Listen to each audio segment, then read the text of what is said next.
नमस्कार, जोहार। मैं पूनम और आप देख रहे हैं जोहार झारखंड। चलिए जानते हैं आज की 25 महत्वपूर्ण बड़ी खबरों को। झारखंड में 4,919 सिपाहियों की नियुक्ति प्रक्रिया शुरू, 2 साल बाद बहाली को मिली हरी झंडी। झारखंड में पुलिस विभाग में बड़ी बहाली जल्द शुरू होने जा रही है। सिपाही के 4,919 पदों पर नियुक्ति की प्रक्रिया शुरू करने के लिए पुलिस मुख्यालय में तैयारी तेज कर दी है। हाल ही में मुख्य सचिव की अध्यक्षता में हुई उच्च स्तरीय बैठक में पुलिस मुख्यालय को निर्देश दिया गया था कि सिपाही भर्ती प्रक्रिया तत्काल आरंभ की जाए। इसी के बाद विभाग ने काम आगे बढ़ा दिया है। फिलहाल राज्य में सिपाही के कुल 9,671 पद रिक्त हैं। सरकार ने इन पदों पर चरणबद्ध तरीके से नियुक्ति का फैसला लिया है। पहले चरण में 4,919 पदों पर बहाली की जाएगी। माना जा रहा है कि सभी 9,671 पदों के रोस्टर क्लियरेंस में लंबा समय लग सकता है। इसलिए पुलिस मुख्यालय द्वारा पहले से तैयार किए गए 4,919 पदों के रोस्टर पर ही प्रक्रिया शुरू की जा रही है। नियुक्ति मार्च 2025 में अधिसूचित झारखंड पुलिस कक्षपाल सिपाही, होमगार्ड, उत्पाद सिपाही, संयुक्त भर्ती नियमावली 2025 के अनुसार की जाएगी। 2023 में जिलों में सिपाही नियुक्ति के लिए जेएसएससी ने विज्ञापन जारी किया था, लेकिन बाद में सरकार ने अधियाचना वापस लेते हुए भर्ती रद्द कर दी थी। अब करीब 2 साल बाद भर्ती प्रक्रिया दोबारा शुरू हो रही है। इसके लिए पुलिस मुख्यालय जल्द ही गृह विभाग को नई अधियाचना भेजेगा। पलामू में 5500 रुपए रिश्वत लेते बड़ा बाबू रंगे हाथ गिरफ्तार, एसीबी की कार्रवाई से अंचल कार्यालय में हड़कंप।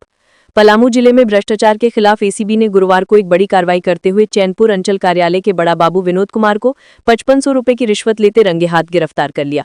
कार्यालय खुलने के कुछ ही देर बाद छापेमारी होने से पूरे परिसर में अफरा तफरी मच गई। सूत्रों के अनुसार बड़ा बाबू दस्तावेज की नकल उपलब्ध कराने के नाम पर अवैध वसूली कर रहे थे। एक व्यक्ति ने इसकी शिकायत एसीबी से की थी। टीम ने गोपनीय जांच में आरोपों को सही पाया और उसके बाद योजनाबद्ध तरीके से ट्रैप ऑपरेशन तैयार किया। गुरुवार सुबह जैसे ही विनोद कुमार ने शिकायतकर्ता से 5500 रुपए लिए, एसीबी की टीम ने मौके पर पहुंचकर उन्हें पकड़ लिया। गिरफ्तारी के बाद अंचल कार्यालय में हलचल तेज हो गई। कई कर्मचारी घटना की जानकारी जुटाने में लगे रहे। इसके साथ ही एसीबी ने कार्यालय में तलाशी अभियान चलाया और कई महत्वपूर्ण दस्तावेज जब्त किए। अधिकारियों ने बताया कि रिश्वतखोरी से जुड़े अन्य साक्ष्यों की भी जांच की जा रही है। आरोपी बड़ा बाबू को इसके बाद उनके सिंगरा स्थित आवास पर ले जाया गया, जहां टीम ने व्यापक तलाशी ली। घर से मिले दस्तावेज और सामग्री को भी जांच के दायरे में शामिल किया गया है। एसीबी अधिकारियों के मुताबिक पूछताछ के बाद विनोद कुमार को न्यायिक हिरासत में भेजने की प्रक्रिया पूरी की जाएगी। उन्होंने कहा कि भ्रष्टाचार के खिलाफ अभियान आगे भी जारी रहेगा और सरकारी कार्यालयों में सुविधा शुल्क मांगने वालों के खिलाफ कठोर कार्रवाई की जाएगी। रांची सदर अस्पताल में मरीज की मौत के हंगामा, परिजनों ने की तोड़फोड़, इलाज में लापरवाही का आरोप। राजधानी रांची के सदर अस्पताल में इलाज के दौरान एक मरीज की मौत हो गई। इसके बाद परिजनों ने जमकर हंगामा किया। गुस्साए लोगों ने चौथी मंजिल पर अस्पताल के काउंटर का शीशा भी तोड़ दिया। काफी समझाने के बाद मामला कुछ शांत हुआ। मृतक के परिजनों का आरोप है कि सदर अस्पताल में इंजेक्शन लगने के तुरंत बाद मरीज की मौत हो गई। गुस्साए लोगों ने कहा कि अस्पताल प्रबंधन की लापरवाही के कारण ये स्थिति हुई। उन्होंने यह भी आरोप लगाया कि रात में डॉक्टर अस्पताल में मौजूद नहीं थे, जिस कारण मरीज का इलाज ठीक से नहीं किया गया।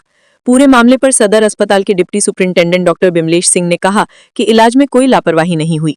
उन्होंने कहा कि मरीज को ब्लड कैंसर जैसी गंभीर बीमारी थी, जो उसकी मौत का कारण है। डॉक्टर ने मरीज के परिजनों को इस बारे में पहले से ही साफ साफ बता दिया था। सदर हॉस्पिटल के deputy superintendent doctor Bimlesh Kumar Singh ने बताया कि गुस्साई और भड़की हुई भीड़ को शांत करने के लिए पुलिस को बुलाया गया था, लेकिन हॉस्पिटल मैनेजमेंट ने मृतक के प्रति संवेदना जताई और केस दर्ज नहीं किया।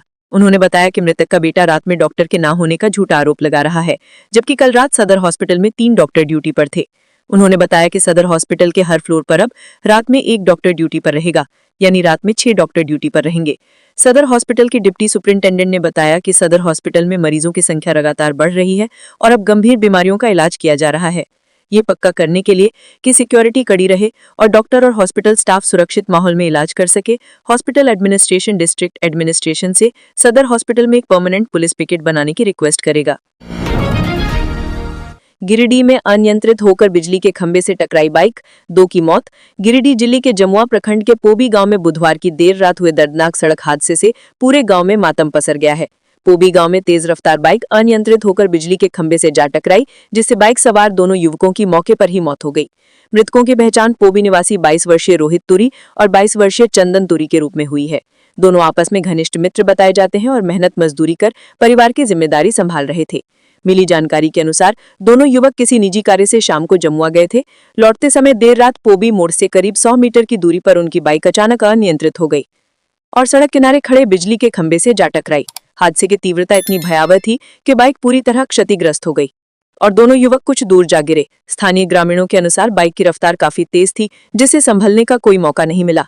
घटना की सूचना पर जमुआ थाना प्रभारी मणिकांत कुमार पुलिस बल के साथ मौके पर पहुंचे। पुलिस ने दोनों शवों को अपने कब्जे में लेकर रात में ही थाना लाई और सुबह पोस्टमार्टम के लिए गिरिडीह सदर अस्पताल भेज दिया। थाना प्रभारी ने बताया कि प्राथमिक जांच में हादसे का कारण तेज रफ्तार माना जा रहा है। दुर्घटना की खबर लगते ही पूरे गांव में मातम छा गया। मृतकों के परिजनों का रो रो कर बुरा हाल है।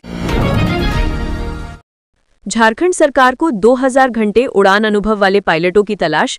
झारखंड सरकार को ध्रुव हेलीकॉप्टर के लिए 2 पायलटों की तलाश है। इसके लिए गृह विभाग ने आवेदन आमंत्रित किए हैं। जारी नोटिफिकेशन में कहा गया है कि कम से कम 2000 घंटे हेलीकॉप्टर उड़ाने का अनुभव वाले पायलट आवेदन कर सकते हैं, जिसमें 500 घंटे का PIC अनुभव और मल्टी इंजन पर न्यूनतम 200 घंटे का अनुभव भी शामिल है। पायलटों के चयन में 50 घंटे रात्रि उड़ान का भी अनुभव की शर्त रखी गई है। पायलट चयन में ध्रुव हेलीकॉप्टर पर PIC वाले पायलटों को प्राथमिकता दी जाएगी। वहीं कम अनुभव वाले पायलटों पर भी उनके अनुभव और वर्तमान लाइसेंस स्थिति के आधार पर विचार किया जा सकता है। चयनित उम्मीदवारों को शुरू में दिसंबर 2026 तक की अवधि के लिए अनुबंध के आधार पर नियुक्त किया जाएगा। चयनित पायलटों को प्रतिमाह 5 लाख रुपए दिए जाएंगे। 46,000 सहिया समेत अन्य कर्मियों को हेमंत सरकार का तोहफा, अब बढ़कर मिलेगी प्रोत्साहन राशि। झारखंड की हेमंत सोरेन के नेतृत्व में चल रही इंडिया ब्लॉक की सरकार ने राज्य भर में कार्यरत सहिया दीदियों, सहिया साथी व प्रखंड साधन सेवियों के मानदेय और प्रोत्साहन राशि में बढ़ोतरी कर उन्हें एक बड़ा तोहफा दिया है। सरकार ने सहिया यानी आशा का मासिक मानदेय प्रोत्साहन राशि 2000 से बढ़ाकर 4000 कर दिया है। इसके अलावा सहिया साथियों का दैनिक यानी अधिकतम 24 दिन के आधार दी जा रही प्रोत्साहन राशि में प्रतिदिन 50 रुपए की बढ़ोतरी की है। वहीं स्वतंत्र साधन सेवी यानी BTT व STT के दैनिक अधिकतम 24 दिन के प्रोत्साहन राशि में क्रमशः 80 रुपए व 100 रुपए की वृद्धि की गई है। मानदेय और प्रोत्साहन राशि में बढ़ोतरी को राज्य के स्वास्थ्य मंत्री डॉक्टर इरफान अंसारी का अनुमोदन भी विभाग को मिल चुका है।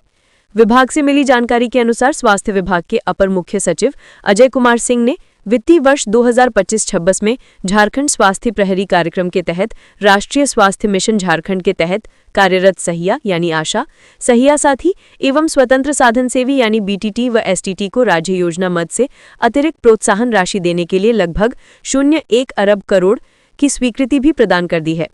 सहिया और अन्य स्वास्थ्य कार्यकर्ताओं के मानदेय प्रोत्साहन राशि में बढ़ोतरी पर राज्य के स्वास्थ्य मंत्री डॉक्टर इरफान अंसारी ने कहा कि राज्य की हजारों सहिया, सहिया साथी, प्रखंड प्रशिक्षक दल यानी BTT और राज्य प्रशिक्षक दल यानी STT द्वारा वर्षों से की जा रही अनवरत सेवा भाव को देखते हुए ये निर्णय लिया गया है। इससे गांव कस्बों में स्वास्थ्य योजनाओं को पहुंचाने वालों में उत्साह का संचार होगा और स्वास्थ्य सेवाएं बेहतर होंगी। उन्होंने कहा कि इस फैसले से जमीनी स्वास्थ्य कर्मियों के जीवन में बड़ा बदलाव देखने को मिलेगा। सहिया, सहिया साथी, BTT और STT हमारी स्वास्थ्य सेवा की रीढ़ है, जो स्वास्थ्य सेवाओं को घर घर पहुंचाने का काम करते हैं। उनके कार्यों का सम्मान और उचित मानदेय मिले, ये उनका अधिकार है। स्वास्थ्य मंत्री डॉक्टर इरफान अंसारी ने कहा कि इस निर्णय से विभाग पर अतिरिक्त आर्थिक बोझ पड़ेगा। इसके बावजूद हमने सहिया, सहिया साथी एवं स्वतंत्र साधन सेवियों के हित में ये उठाया है।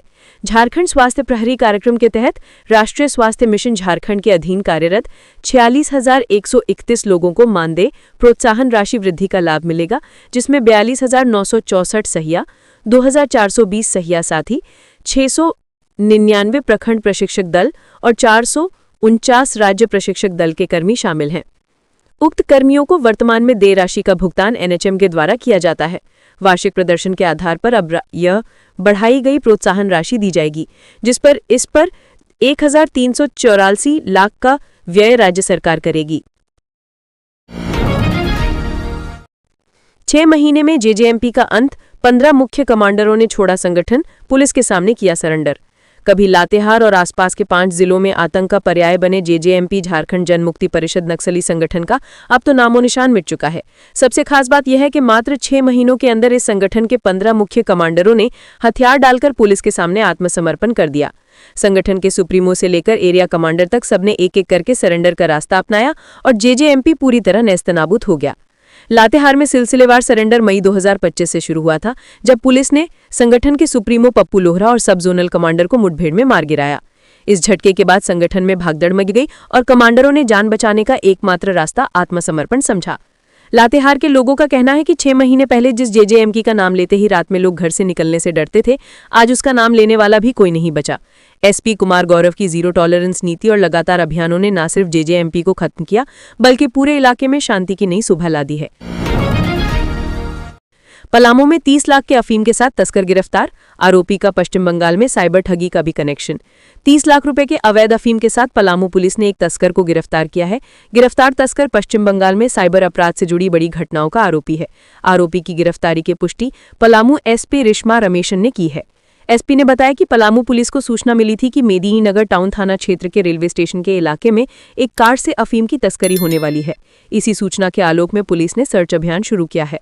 सर्च अभियान के क्रम में एक कार को रोका गया। कार के अंदर बैठे व्यक्ति के बैग से 6.523 ग्राम अफीम बरामद हुआ। पलामू एसपी रेशमा रमेशन ने बताया कि एसीबी के डेटा के अनुसार 1 किलो अफीम की कीमत 5 लाख है। अफीम के साथ चैनपुर थाना क्षेत्र के बंदवा के अभिषेक कुमार को गिरफ्तार किया गया है। अभिषेक कुमार बाहर के तस्कर को अफीम की डिलीवरी देने वाला था। तस्कर ने पलामू चतरा सीमा से अफीम की खरीद की थी। ये खेप कई किश्तों में खरीदी गई थी। एसपी ने बताया कि गिरफ्तार आरोपी का आपराधिक इतिहास रहा है। बंगाल में लाखों के साइबर अपराध के मामले में अभिषेक कुमार आरोपी है। बंगाल के विधाननगर में टेलीग्राम के माध्यम से एक व्यक्ति से 18 लाख की ठगी हुई थी। तस्कर अभिषेक ने 6 अलग-अलग पैकेट में अफीम को पैक किया था। पुलिस की छापेमारी अभियान में DSP Rajiv Ranjan, sub inspector तंजिलुल mannan, TOP 1 के प्रभारी इंद्रदेव पासवान, एएसआई संदीप राम, अजय कुमार साहू, अजय सिंह सुमित कई पुलिस अधिकारी और जवान शामिल थे।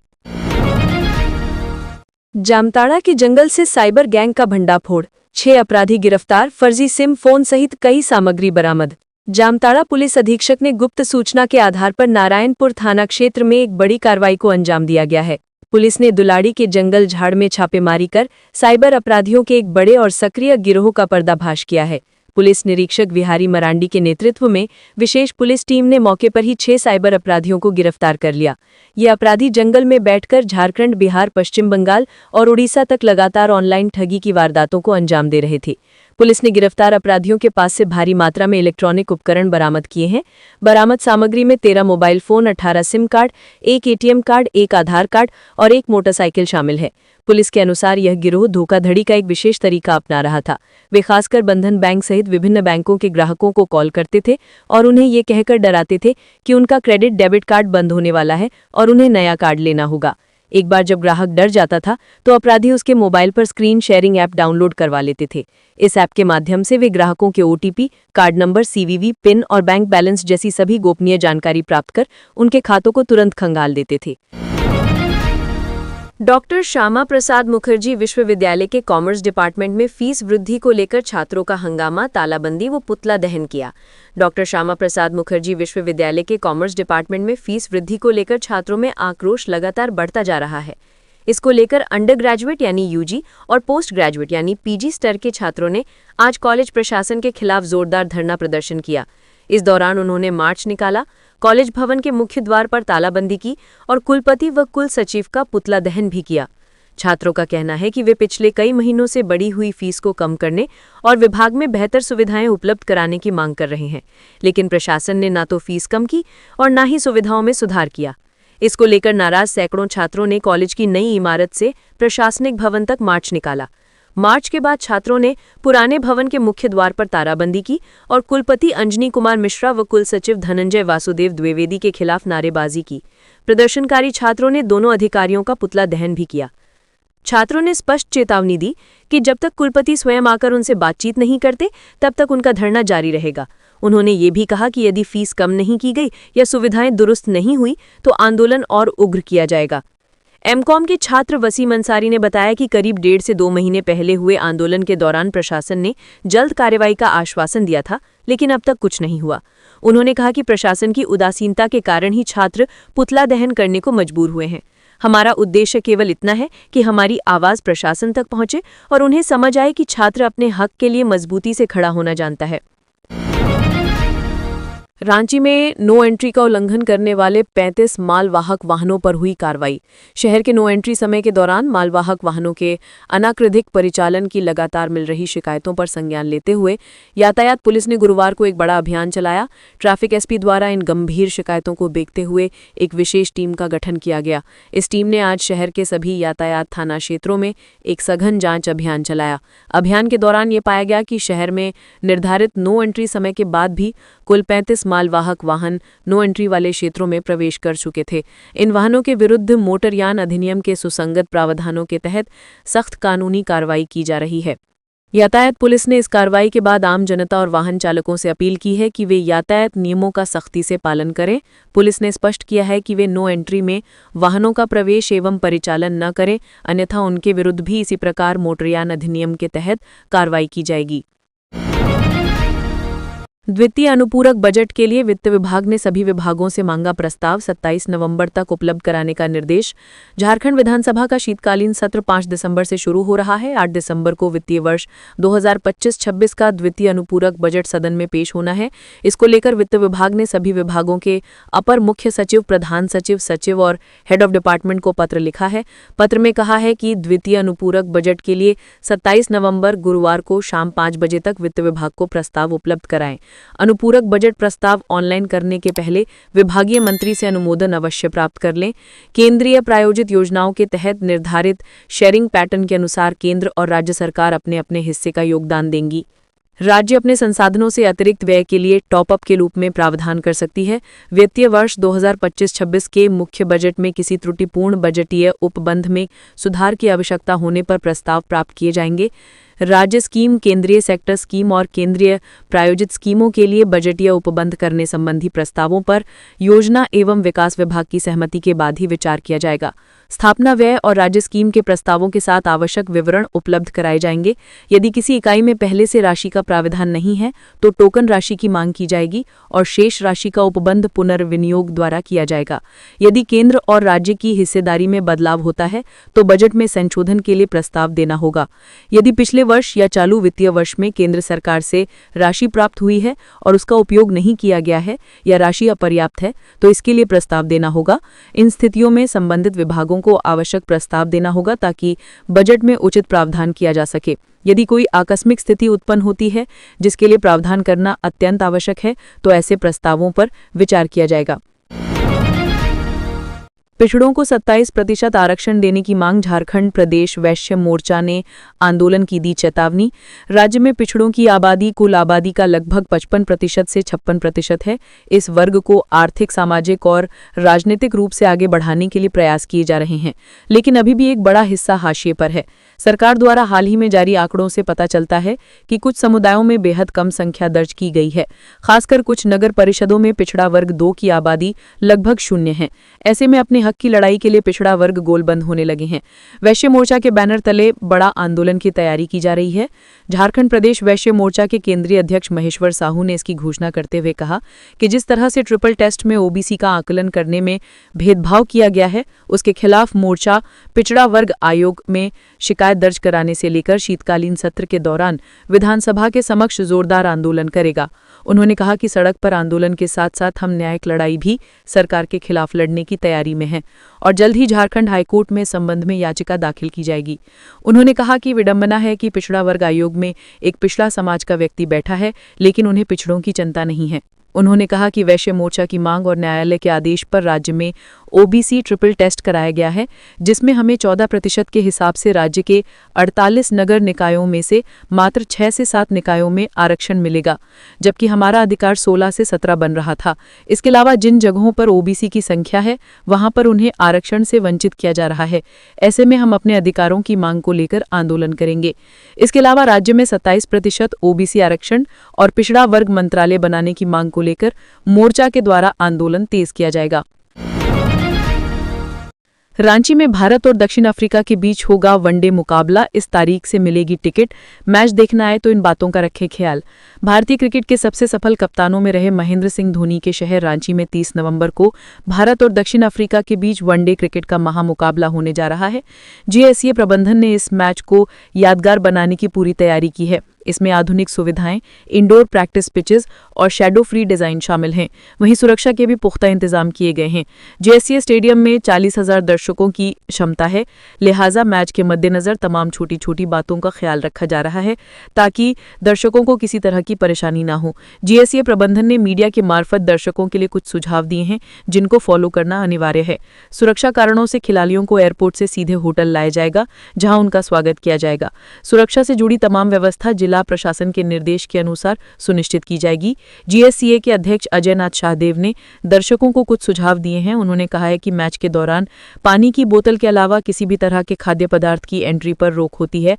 इसके बावजूद लोग पानी की बोतल ले जाने की जिद करते हैं, इससे अव्यवस्था होती है। उन्होंने स्पष्ट किया है कि एक टिकट पर सिर्फ एक एंट्री होनी है, लेकिन कई लोग छोटे बच्चों को गोद में लेकर एंट्री करना चाहते हैं। इसकी बिल्कुल अनुमति नहीं है। इसके साथ ही इस बात का ध्यान रखना है कि टिकट पर दर्ज wing east, west, north, south के हिसाब से संबंधित कतार में खड़ा होना है।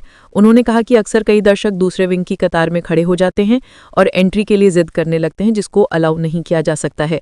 जीएससी के अध्यक्ष अजय शाहदेव ने बताया कि मैच शुरू होने की तारीख के 5 दिन पहले टिकट की बिक्री शुरू होती है, इसलिए तय समय पर ही लोग खिड़की काउंटर पहुंचे।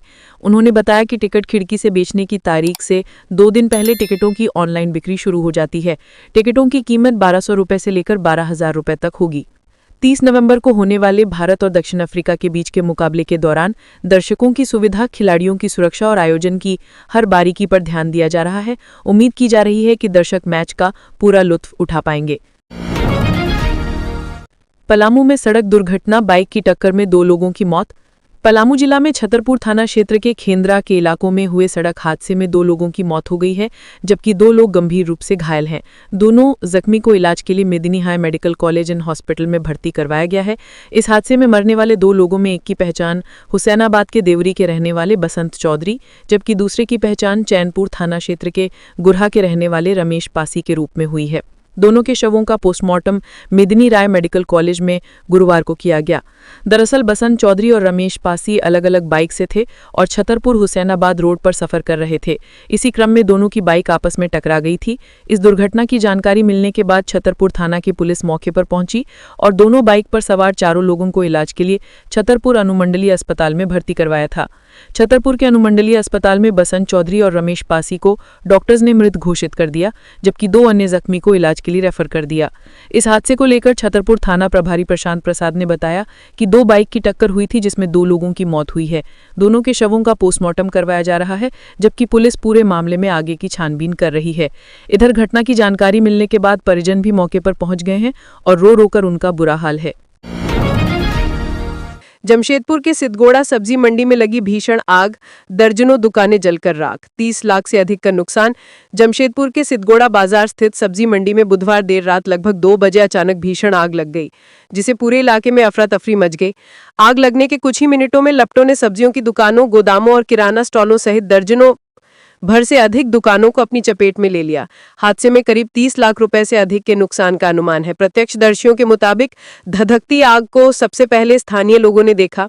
शोर मचने पर आसपास के दुकानदार मौके पर पहुंचे और बाल्टियों व टंकियों का पानी डालकर आग बुझाने की कोशिश करते रहे, लेकिन लपटों की तेजी के आगे सभी प्रयास नाकाम साबित हुए। इसी दौरान एक महिला अपनी दुकान को धू धू कर जलते देख बेबस होकर रोती रही, क्योंकि उसकी वर्षों की कमाई कुछ ही पलों में राख में बदल गई। इधर सूचना मिलते ही सिद्धगोड़ा थाना पुलिस और अग्निशमन विभाग की कई गाड़ियां मौके पर पहुंची। इसके बाद दमकल कर्मियों ने कड़ी मशक्कत कर आग पर काबू पाया, लेकिन तब तक अजीत चंद्र और राजू राव की सब्जी दुकानें, दीना प्रसाद की बड़ी किराना दुकान और 3 बड़े सब्जी गोदाम, साथ ही आलू, प्याज व हरी सब्जियों की 16 छोटी बड़ी दुकानें पूरी तरह जल चुकी थीं। दुकानदारों ने बताया कि आग यदि कुछ देर और भड़कती तो बाजार की सैकड़ों अन्य दुकानें भी इसकी चपेट में आ सकती थीं। कई लोगों ने राहत की सांस लेते हुए कहा कि दमकल की त्वरित कार्रवाई ने बड़ी तबाही को रोका है, भले ही नुकसान बहुत ज्यादा हुआ हो। धनबाद का युवक म्यांमार में बंधक, मां ने गहने बेचकर भेजे $5,000, फिर भी नहीं छोड़ा गया बेटा। धनबाद के भूली न्यू आजाद नगर के रहने वाले मैकेनिकल इंजीनियर मो शाहजीब रहमान को म्यांमार में बंधक बना लिया गया है। परिजनों के अनुसार उसकी रिहाई के लिए $5,000 यानी करीब 4.60 लाख रुपए की फिरौती मांगी गई थी, जिसे उसकी मां ने गहने बेचकर और कर्ज लेकर भेज भी दिया, लेकिन इसके बावजूद युवक अब तक घर नहीं लौटा है। पीड़ित की मां निशांत अफरोज ने बेटे की रिहाई के लिए विदेश मंत्रालय, गृह मंत्रालय और उच्च अधिकारियों को पत्र भेजकर मदद की गुहार लगाई है। उन्होंने कहा कि उन्हें सरकार पर पूरा भरोसा है और बेटे की सुरक्षित वापसी का इंतजार है। मां ने बताया कि शाहजेब 2024 में बैंगलोर गया था और आईटी सेक्टर में नौकरी कर रहा था। करीब 6 महीने बाद वो घर लौटा, लेकिन सितंबर में फिर से बैंगलोर चला गया। बाद में उसने बिना बताए बैंगलोर छोड़ दिया। दिसंबर में सिर्फ इतना बताया कि वो बैंगलोर के बाहर है। जनवरी फरवरी में उसने जानकारी दी कि वो म्यांमार में मार्केटिंग की नौकरी कर रहा है। वो टेलीग्राम और व्हाट्सएप के जरिए संपर्क में रहता था और घर पैसे भी भेजता था। सब ठीक चल रहा था, लेकिन 7-8 अक्टूबर को अचानक उसने बताया कि उसे म्यांमार से निकलना है और वहां के लोग उससे 2.5 लाख रुपए मांग रहे हैं। मां ने तुरंत रिश्तेदारों को इसकी जानकारी दी और उसी दिन भारतीय दूतावास और गृह मंत्री को आवेदन भेजा।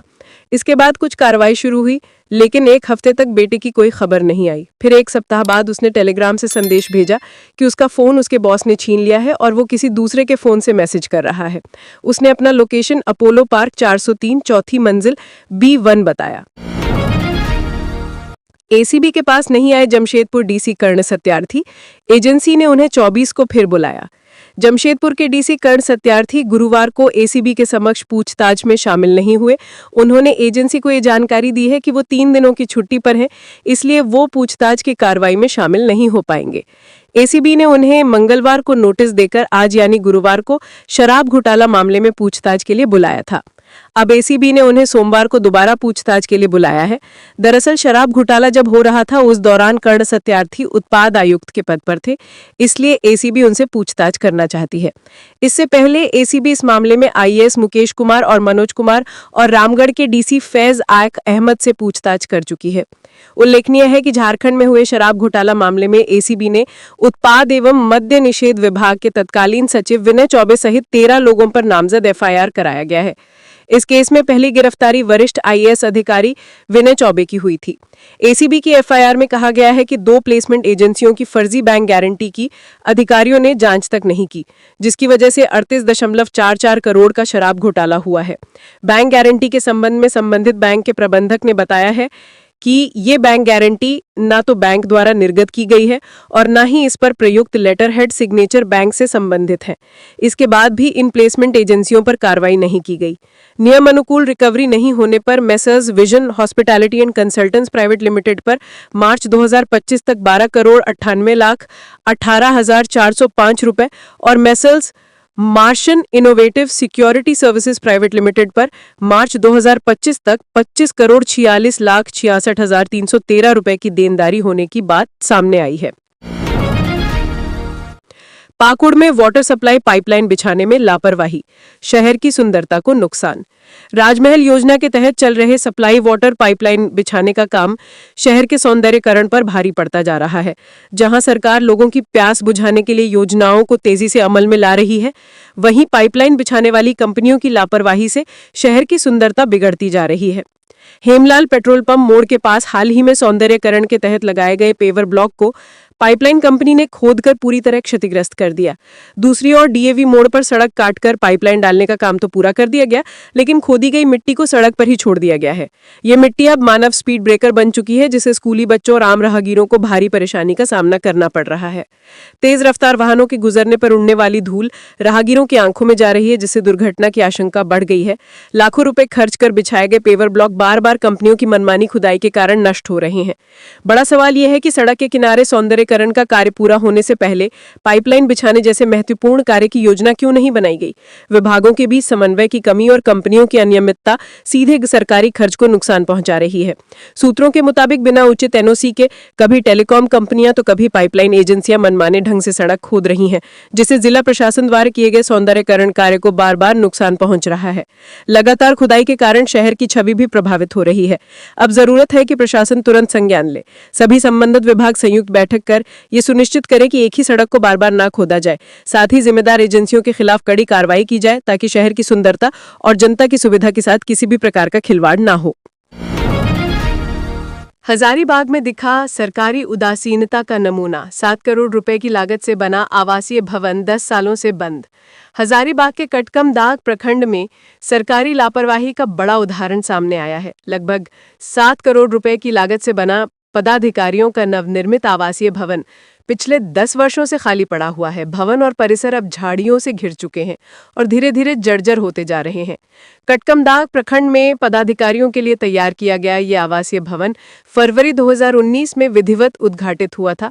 उम्मीद थी कि पदाधिकारी यहां रहकर जनता के कार्यों को अधिक सुगमता और त्वरित गति से निपटाएंगे, लेकिन ये उद्देश्य आज तक पूरा नहीं हो सका। कार्यालय तो चल रहा है, लेकिन पदाधिकारी अपने अपने कक्ष बनाकर कार्य चला रहे हैं, जबकि विशाल आवासीय परिसर आज भी वीरान पड़ा है। स्थानीय लोगों का कहना है कि इतने वर्षों से बेकार पड़े इस भवन से जनता के धन का दुरुपयोग हुआ है। पदाधिकारियों के आवास में नहीं रहने से प्रखंड क्षेत्र के विकास कार्य और सामान्य सेवाएं प्रभावित हो रही हैं। प्रतिनिधियों का आरोप है कि शहर में रहने वाले पदाधिकारी दफ्तर देर से पहुंचते हैं, जिसका सीधा असर जनता को मिलने वाली सेवाओं पर पड़ता है। रामगढ़ डीसी ने कहा अवैध खनन व परिवहन पर पूरी तरह रोक लगाएं। रामगढ़ डीसी फैज़ाका अहमद मुमताज ने अधिकारियों को जिले में अवैध खनन व परिवहन पर पूरी तरह रोक लगाने का निर्देश दिया है। वो गुरुवार को जिला स्तरीय खनन टास्क फोर्स की बैठक में समीक्षा कर रहे थे। बैठक में एसपी अजय कुमार भी मौजूद थे। इस मौके पर जिला खनन पदाधिकारी निशांत अभिषेक ने अवैध खनन के विरुद्ध किए जा रहे कार्यों की जानकारी पीपीटी के माध्यम से दी। इस पर डीसी ने अवैध खनन करने वालों पर प्रभावी ढंग से कार्रवाई करने का निर्देश दिया। डीसी व एसपी ने कोलियरियों के अवैध मुहानों को अच्छी तरह से बंद करने के लिए आवश्यक कार्रवाई करने का निर्देश दिया। कहा कि सभी संबंधित परियोजनाओं के जीएम व एरिया सिक्योरिटी ऑफिसर्स इस पर विशेष ध्यान दें। अवैध मुहानों से किसी तरह का खनन कार्य न हो, इसे सुनिश्चित करें। दोनों पदाधिकारियों ने सभी अंचला अधिकारी व थाना प्रभारी को अवैध बालू परिवहन पर पूरी तरह से रोक लगाने के लिए जरूरी दिशा निर्देश दिए। बैठक में रामगढ़ एसडीओ, विभिन्न परियोजनाओं के महाप्रबंधक, सभी सीओ व थाना प्रभारी उपस्थित थे। तो ये थी आज की झारखंड की महत्वपूर्ण बड़ी खबरें। अगर आप इसी तरह झारखंड के हर छोटी से बड़ी खबर की जानकारी पाना चाहते हैं तो आप हमारे चैनल को सब्सक्राइब करके रखें। तो हमें दीजिए इजाजत, फिर मिलते हैं अगली न्यूज़ में। धन्यवाद।